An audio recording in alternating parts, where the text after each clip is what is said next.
Ituturo ko sa inyo kung paano mag Meta Verified Free. So dito sa may tatlong dot, pindutin mo yan. So kailangan yung profile link mo ay nakakopy na yan. Tapos balik ka dito. Dito sa professional dashboard, click mo yan.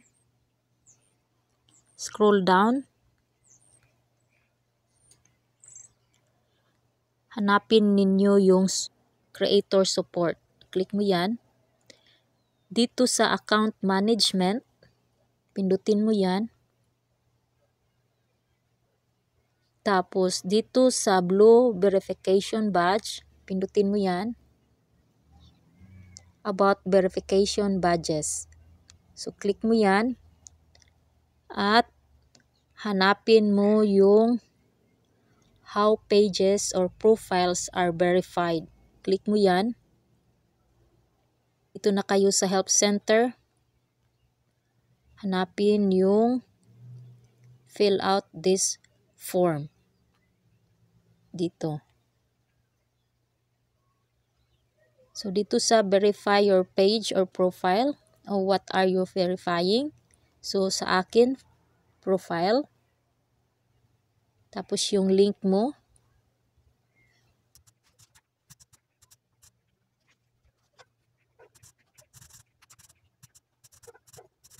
Dito sa baba, sa document type, driver license ang pipiliin ko. So meron ditong pagpipilian, driver license, passport, national identification card, tax filing, recent utility bill, articles of incorporation. Sa akin, driver license.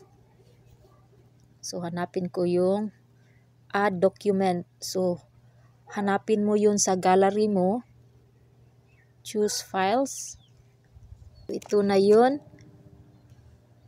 Dito sa category, piliin mo yung digital creator, blogger, or influencer. Country, region.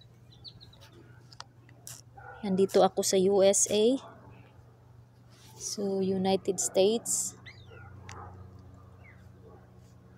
Ang pinipili ko dyan. So, sa baba, optional na. So, hayaan nyo na lang yan. Tapos, send natin.